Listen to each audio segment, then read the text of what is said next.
Hi everybody and welcome back to the channel. Today we've got a one-story video, full story with 2 updates and complete closure. Guy's wife humiliates him in front of her own parents, walks out to go party with a group of dudes, and hands him divorce papers thinking he'll fold. He doesn't fold. And what his buddy does while he's recovering in the hospital? Absolute genius move. Timestamps are below if you want to skip around. My wife slid divorce papers across the table with a smirk. Accept my guy friends or it's over. I signed without blinking, then watched her entire face drop. All right, Reddit. My wife looked me in the eye, slid divorce papers across our kitchen table like she was dealing cards, and told me to either accept her male friends or sign. So I signed. And the look on her face when that pen hit the paper? Priceless. But that's not where this story starts. Strap in because this one gets wild. I, 34 male, was an operations manager for a mid-sized industrial equipment company in Northern Virginia. Decent money, nothing flashy, the kind of career that keeps the lights on and the retirement account growing. Woke up every morning at 6, brewed dark roast, kissed my wife goodbye, and drove past rows of identical townhouses to go coordinate supply chains and manage warehouse operations. 10 years of that routine. 10 years of believing that being stable and reliable was something to be proud of. My wife Danielle, 32 female, was the kind of woman who could walk into a room and shift the energy without saying a word. When we first got together, she told me she admired my consistency, said it made her feel safe. I took that as a compliment because that's exactly what I was trying to be. Safe. Solid. The guy who handled things so she never had to worry. We bought a house together in a quiet neighborhood. Nice colonial with a front porch, freshly painted shutters, the whole suburban picture. I handled the down payment myself, most of it from savings I'd been stockpiling since my mid-20s, because my old man taught me early that a man who doesn't own something doesn't control anything. Put my name on the deed, set up the mortgage through my bank, and spent the first 6 months doing improvements on weekends. New kitchen backsplash, refinished the hardwood floors in the living room, built a custom deck out back where we'd grill on summer evenings. Her parents, Frank and Gloria, loved the place. Frank was old school, retired postal worker, the kind of guy who showed up early to everything and shook your hand like he meant it. Gloria was gentle and warm, the type of woman who still mailed handwritten birthday cards and cooked Sunday dinners from scratch. They treated me like a son from day one, and I made sure they never regretted it. Every Thanksgiving, I'd drive down to Richmond to help Frank clean his gutters and winterize his lawn equipment. Gloria would pack me containers of leftovers big enough to last a week and tell me I was too skinny, even though I was 200 pounds.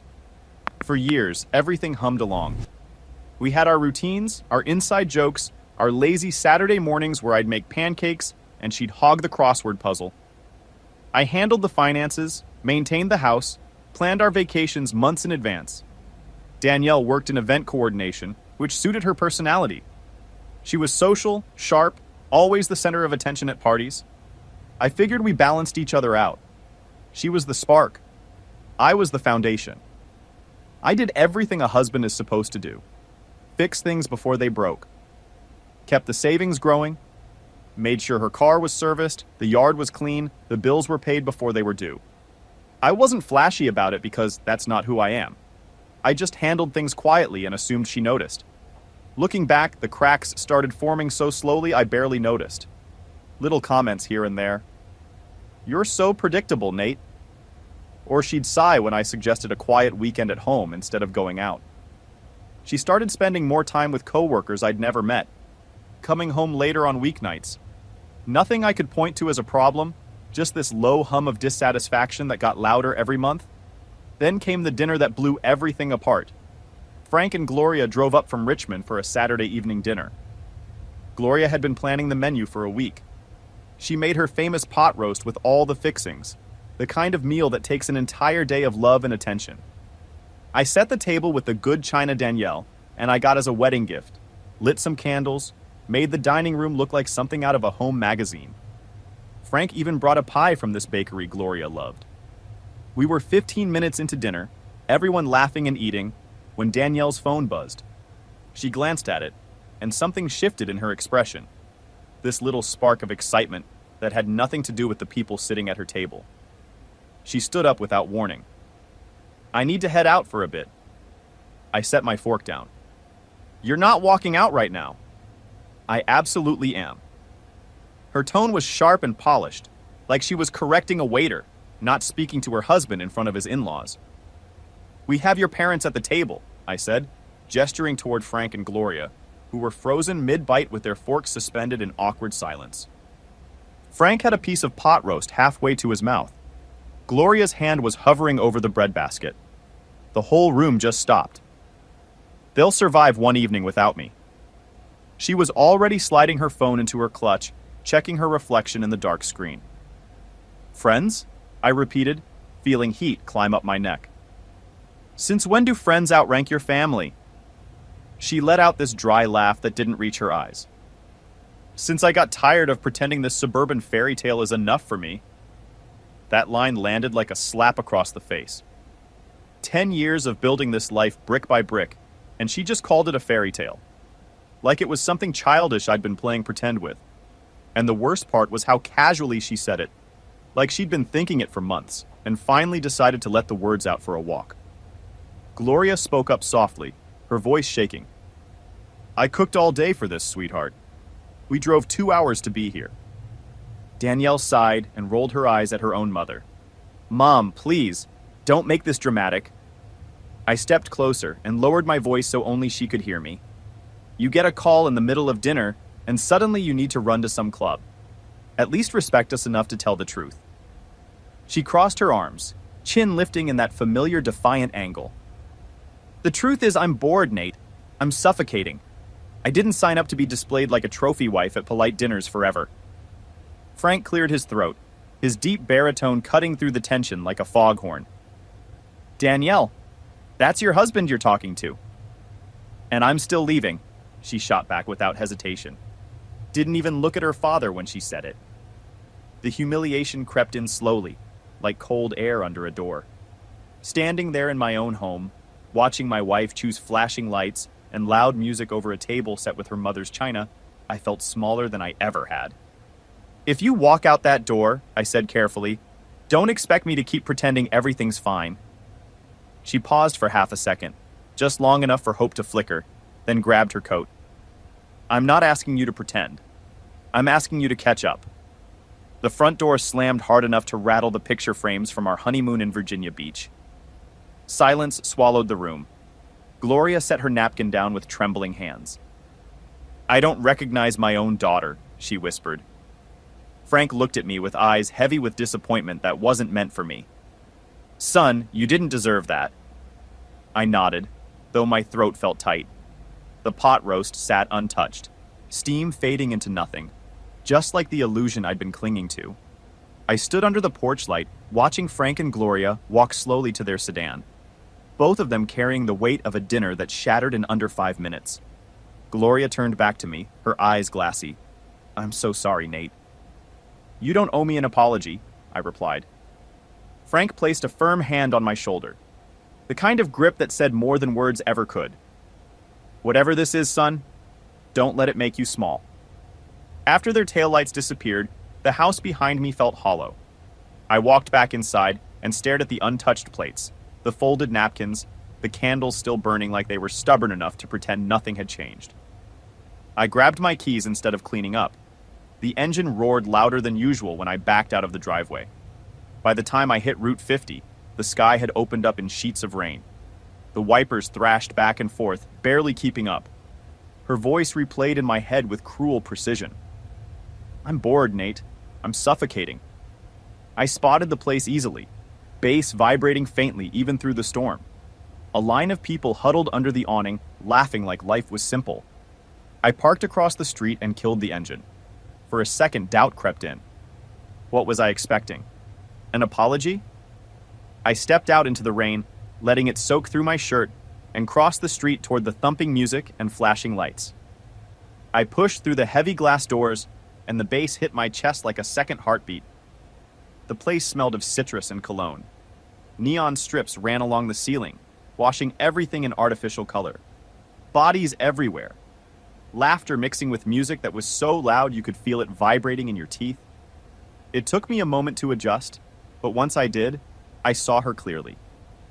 Danielle stood near a high table, one hand resting on the surface, the other placed lightly on the arm of a man I'd never seen before. Two more hovered close, all of them leaning in as she spoke, hanging on her words like she was the headline act. She threw her head back and laughed, carefree, radiant, untouched by consequence. This was the same woman who claimed she hated loud music, who once told me crowded places made her anxious, who said she'd rather stay home and watch movies than deal with loud crowds. Yet here she was, glowing under strobe lights like she'd been rehearsing for this stage her entire life, like she was a completely different person than the one I'd been married to for a decade. Danielle. She turned slowly. Oh, you actually came? Yeah, I actually came. The tallest of the three looked me up and down with this amused smirk. Gym sculpted, shirt tailored just enough to suggest effort without admitting it. And you are? He asked casually, like I was interrupting something important. I'm her husband. The flicker across Danielle's face was brief, but unmistakable. A tightening around her eyes before she smoothed it over. Relax, she said, touching the tall one's sleeve like she was calming a dog. This is my crew. Gavin, Owen, and Trent. We hang out here sometimes. Your crew? The word tasted foreign coming out of my mouth. My wife had a crew, at a nightclub, that I didn't know about, while pot roast was getting cold at our house, and her mother was crying at our dinner table. Owen let out a short laugh. Man, you interrogate everybody like this? My focus stayed on Danielle. You left your parents sitting at a dinner table to be here. Your mother cooked all day. Your father drove 2 hours. You could have at least told me the truth. I did tell you the truth. I said I was meeting friends. Trent, shorter but louder, leaned in with a grin that didn't quite hide the edge behind it. You sure you're not overreacting, dude? It's just a club. I turned toward him quietly. I wasn't speaking to you. Danielle sighed. This is exactly what I meant. You show up drenched in rain like some dramatic hero. It's embarrassing. Are you coming home? I asked her directly. She glanced at Gavin, then back at me. Not yet. We're just getting started. She can breathe all she wants, I said quietly. But she's still married. Danielle's expression hardened. Maybe that's the problem. Then it happened fast. Owen started clapping slowly, mocking me. Trent added, maybe take it outside. Gavin stepped closer, towering slightly. You came into our space, buddy. I turned to Danielle one last time. Do you want to be here with them instead of with me? She lifted her chin. Yes, I do. Then a sudden, sharp explosion of pain at the back of my head. I staggered forward, vision flashing white. Someone had hit me from behind. Trent's voice rang out. You don't get to talk to her like that. The room tilted, but instinct took over. Years ago, before spreadsheets and mortgage payments, I'd spent time in a boxing gym near Fort Myer. Discipline doesn't vanish just because you wear a suit to work. I turned and drove my fist forward. Owen went down first, crashing into a table. Gavin lunged, but I caught him clean in the jaw. He crashed sideways into a stool. Trent swung wide, catching me across the cheekbone. I tasted iron instantly. We collided hard. Chairs scraped. Someone screamed. For a brief second in the chaos, I felt something rise in me. Not pride, not rage. Clarity. I was not a suburban prop. I was not a punchline in my own marriage. Then a heavy blow landed from the side. Everything blurred. I hit the floor hard. Red and blue lights flickered somewhere beyond the crowd as bouncers forced their way in. They loaded me onto a stretcher. Cool night air hit my face as they wheeled me through. My lip was split. My ribs screamed with every breath. But my spine felt straighter than it had in years. Now hold on, let me jump in here for a second. I love how Nate handled this. Most guys would have lost it at that club, screamed, made a scene, given her exactly the reaction she wanted. But he showed up, asked her a direct question, got his answer, and now he knows exactly where he stands. That's emotional intelligence right there. And the smartest thing he does next? He doesn't try to handle this alone. He calls his buddy Wes. Here's what most people don't realize. When your life is falling apart, the guy with a plan beats the guy with emotions every single time. Watch what happens next. Update 1. Posted 10 days later.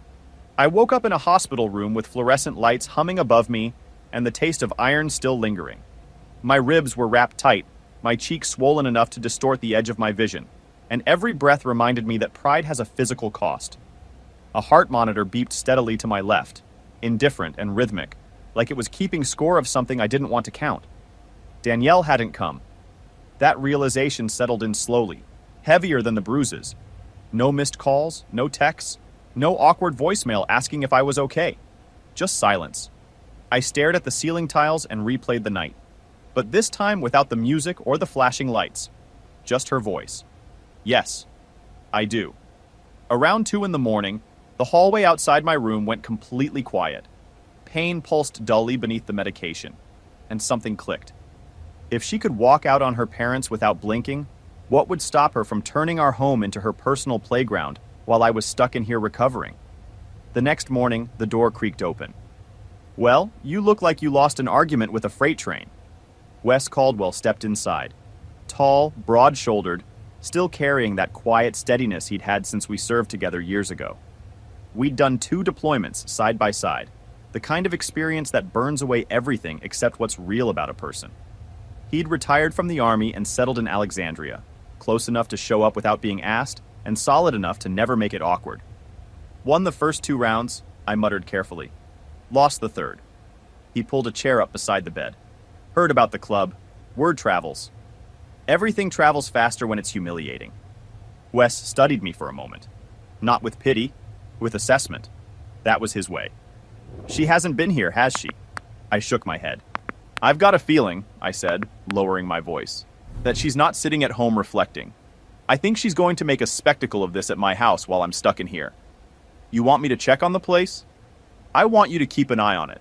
Not confront, not escalate. Just watch, and document everything." Wes nodded once. Decisive. "Consider it done. I'll set up outside. Stay out of sight. If anything happens, I'll have photos with timestamps." No dramatic speech. No vow of revenge. Just an understanding between 2 guys who'd been through enough together to skip the theatrics. There was a nurse on that floor named Reese. She walked in just after sunrise on day 3, carrying a clipboard, and the kind of quiet confidence that made a room feel smaller but safer. Dark hair pulled back neatly, eyes observant in a way that suggested she missed very little. "Well," she said, glancing at my chart, "you're either incredibly stubborn or incredibly unlucky. Why not both?" Over the next few days, she became a predictable presence. Morning vitals, afternoon medication, occasional commentary delivered with dry precision. "You should probably avoid nightclubs for a while," she said one afternoon, while checking the bruising along my ribs. "Is that official medical advice?" It's common sense, which statistically is rarer. I found myself smiling more than I expected. It caught me off guard the first time I laughed out loud. The sound felt foreign, like it belonged to someone who hadn't spent the last week replaying betrayal on a loop, like my face had forgotten how to do it and was relearning from scratch. "Careful," she said lightly. "That might hurt." "It does, but not as much as silence." She paused, studying me a second longer than usual. "You don't have to tell me what happened, but whatever it was, you're still here. That counts." Danielle hadn't shown up. Not once. No flowers, no awkward card, not even a message through her parents asking if I was breathing. Instead, it was Reese who brought small, ordinary things back into focus. The absurdity of daytime television. The fact that hospital coffee was universally terrible. The way she'd shake her head at my chart like I was a problem she was determined to solve whether I cooperated or not. By the end of the week, I could walk a few steps with assistance. And for the first time since that dinner table imploded, my thoughts didn't spiral immediately toward Danielle. That pause was new. I walked back into my house with a cane in one hand and stitches still tied across my cheek. Expecting tension, maybe silence, but not the calculated ambush waiting at the kitchen table. Danielle was already seated there. Posture straight. A neat stack of papers aligned perfectly in front of her, like she'd been rehearsing this scene. "You're back?" she said calmly, almost pleasantly. "I live here." Her eyes flicked to the cane. Not concern. Assessment. "We need to settle this," she continued, sliding the papers forward. "I'm not going to keep fighting." I stepped closer and glanced down. Divorce petition. "Accept my male friends or we're getting divorced," she said smugly, leaning back in her chair like she was offering a business deal. Arms crossed, one eyebrow raised. The body language of someone who was absolutely certain she had all the leverage in the room. The phrasing hung in the air, bold and unapologetic. She'd rehearsed this, probably practiced it while I was in a hospital bed getting my ribs wrapped. I looked at her for a long moment. "You didn't visit me." She blinked, caught off guard by the shift. "I was busy. You know how overwhelming this has been." "Busy?" I repeated quietly. "I was in a hospital bed because of a situation you created, and you were busy. 5 days. Not one call, not one text." Her jaw tightened. "You went there on your own." "Yes, and you stayed away on your own." She pushed the papers closer like she was doubling down on a bet. "I'm not cutting them out of my life, Nate. If you can't handle that, then we're done." I pulled out a chair and sat down slowly, my ribs protesting with every inch. She watched me, confident, smug, completely certain I was about to start begging, start negotiating, start doing what I always did, which was smooth things over and find the middle ground. That's what the old Nate would have done. That's who she'd been counting on showing up. "You think I won't sign?" she asked. I picked up the pen. "I know you will." And without another word, I signed. No hesitation, no dramatic pause, just ink meeting paper, clean and final. Her expression shifted immediately.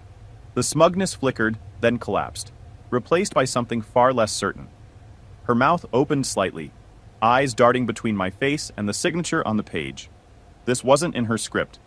I was supposed to argue. I was supposed to beg. I was supposed to give her the fight she could use as justification. Instead, I gave her nothing. And nothing is the one thing people like Danielle can't handle. "You're just going to give up?" Her voice was thinner now. "I'm not giving up. I'm stepping out. You're making a mistake." "No. I made one when I thought respect was optional." She tried tears next, shoulders lowering, lips trembling. "I was too overwhelmed to come to the hospital. Everything spiraled." "You had time to draft divorce papers," I replied calmly. "That doesn't sound overwhelmed. That sounds organized. We can fix this. Just accept that I have friends. Friends don't require ultimatums." "So that's it? You're just walking away?" "I'm asking for the court date. When is it?" The question hit her harder than any accusation. "You're serious?" "Signed," I reminded her. "You're going to regret this. You're acting out of pride." "No, I'm acting out of clarity. Save the performance for someone who buys it." She straightened slowly, the last trace of tears drying almost instantly. The performance was over. I walked past her toward the hallway. She didn't call out, and that silence told me more than any apology ever could. Wait. Pause for a second because I need to talk about this." She put divorce papers in front of a guy with cracked ribs and stitches, fully expecting him to beg. And this man just picked up the pen and signed without a single word of negotiation. No yelling, no tears, no, "Can we work this out?" Just ink on paper and silence. Here's why that's genius. She needed a fight. She needed him to react so she could play victim. By giving her absolutely nothing, he took away the only weapon she had. Now the court stuff is coming and Wes has been busy. Let's finish this. Final update. Posted 3 months later. The courtroom in Arlington County felt colder than the hospital room ever had. And when Danielle stood to address the judge, she wore white like she was attending a charity luncheon instead of the unraveling of her own integrity. Her attorney, a polished man with a rehearsed tone, painted her as a misunderstood wife who had been slowly suffocated by a distant, work-obsessed husband. "Mrs. Reynolds has endured emotional neglect," he began smoothly. "She sought companionship when her marriage became isolating. My client gave 10 years of her life to this relationship, and she deserves equitable consideration." Danielle dabbed lightly at her eyes. "I never meant to hurt anyone. I just wanted to feel seen." Nate was always working, always planning, always somewhere else mentally. I felt like a roommate, not a wife. The same woman who refused to visit me in the hospital now wanted to be seen. The same woman who chose strangers at a club over her own parents at a dinner table was now performing vulnerability for a judge. Her attorney continued arguing she was entitled to half the marital assets, including the house. Made it sound like she'd been running a charity instead of running around behind my back. When it was our turn, my lawyer kept it simple. No theatrics, just facts. "Your Honor, we have evidence directly contradicting Mrs. Reynolds' claims of emotional abandonment." Danielle's eyes flicked toward me for the first time that morning. The courtroom doors opened quietly. Wes stepped in wearing a dark suit that didn't quite hide his military posture. Calm, grounded, certain. He took the stand without hesitation. "Mr. Caldwell," my attorney began, "where were you on the night following Mr. Reynolds' hospitalization?" "At his residence. He asked me to check on the property while he recovered." "And what did you observe?" "Mrs. Reynolds hosted a gathering. Loud music. Multiple guests throughout the house." My attorney approached the bench and handed over a tablet. "Permission to display exhibits A through F?" The judge nodded. The first photo appeared on the courtroom screen. Danielle in our kitchen, laughing with guests everywhere. The second one was Danielle sitting on the lap of Gavin, the tall one from the club, her arms draped around his shoulders. A murmur rippled through the room. The third photo silenced it completely. Danielle straddling him on our living room couch, kissing him in the house I was still paying for, while I lay in a hospital bed with cracked ribs and stitches. Her attorney stood abruptly. "Objection!" "Overruled," the judge said sharply, eyes fixed on the screen. Wes's voice remained level. "The gathering lasted past 2 in the morning. I documented what I saw from the property." Danielle's composure fractured in real time. "That's taken out of context. It was just friends supporting me during a difficult time." "Support usually doesn't involve that level of physical contact," my attorney replied, gesturing toward the image still displayed. Danielle's cheeks flushed deep red. Her entire narrative collapsed under the weight of evidence she never thought would surface. She had gotten sloppy because she genuinely believed no one was watching. She figured I'd be too broken to fight back, and too proud to expose her. She figured wrong. The judge leaned forward. "Mrs. Reynolds, you claimed emotional neglect, yet these photographs indicate deliberate misconduct within the marital residence during your husband's hospitalization." Danielle opened her mouth, then closed it. No tears this time, no performance, just exposure. After a long pause, the judge delivered her ruling. Given the evidence of marital misconduct and the documented timeline of events, the court awards full ownership of the Arlington property and primary assets to Mr. Reynolds. Mrs. Reynolds is not entitled to half the property. A stunned silence settled over the courtroom. Danielle's mask cracked completely. Her shoulders slumped.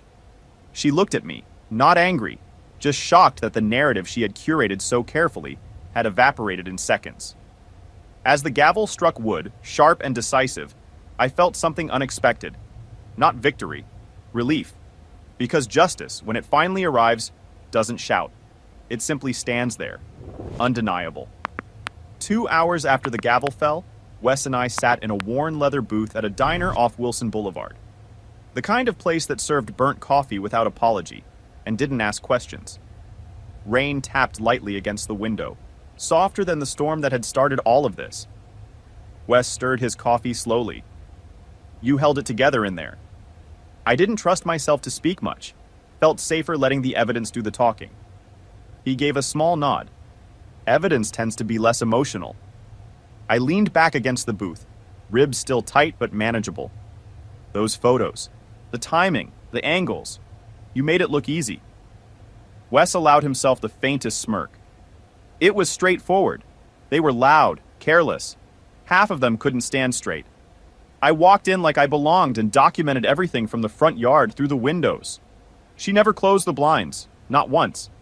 That's how confident she was that nobody was paying attention. I shook my head slowly. She never thought anyone would check. That's usually how it works. When someone believes their narrative is airtight, they stop guarding the exits. The waitress refilled our mugs without interrupting, the scent of fresh coffee cutting through the quiet. I didn't want to destroy her. I just wanted the truth on record. "You didn't destroy her," Wes said firmly. "She made choices. You documented them. There's a difference." I stared into the dark surface of my coffee for a moment. I always thought justice would feel louder. The loud part was the humiliation. The quiet part is the balance returning. We clinked ceramic mugs gently. The sound small but solid. Outside, traffic moved steadily through wet streets. Life continuing without commentary. "I appreciate you," I said. You didn't hesitate. That's what brothers do, he replied simply. We sat there a while longer, not saying much. No need to relive every detail. The photos had spoken. The judge had ruled. The chapter had closed. From what I heard through mutual friends, things unraveled fast for Danielle after the ruling. She moved back in with Frank and Gloria temporarily. Gloria apparently couldn't look at her for the first 2 weeks. Every time Danielle tried to explain herself, Gloria would just shake her head and leave the room. Frank told her she had brought shame on their family and that she needed to figure out her life without expecting anyone to clean up after her. The man who'd always treated her like a princess finally showed her what the bottom of the pedestal looked like. Gavin disappeared the moment the court ruling went public. Funny how guys like that evaporate once the fun stops and consequences start. Owen and Trent followed suit. The whole crew scattered like roaches when the lights came on. Turns out loyalty built on strobe lights and ego doesn't hold up when reality shows up with a gavel. None of them reached out to her. None of them offered support. She was entertainment to them, not a person. And the second she stopped being entertaining, she stopped existing in their world. Danielle tried reaching out about a month after the divorce was finalized. A text that read, "I made the biggest mistake of my life. Can we talk?" I read it, stared at it for about 10 seconds, then deleted it. No response, no closure conversation, no one last talk that she could use to reel me back in or spin into some narrative about me being heartless. That door was welded shut. She texted again a few days later. "You don't understand what I was going through. I felt invisible in our marriage. I needed to feel alive again. Doesn't 10 years mean anything?" 10 years meant everything to me. That's exactly why I couldn't forgive what she did with them. You don't get to torch a decade of someone's devotion and then ask them to mourn it with you. That's not how consequences work. Her coworker Megan told me she'd tried warning Danielle months before that this path was going to end badly. Danielle had laughed it off and said I'd never have the guts to leave.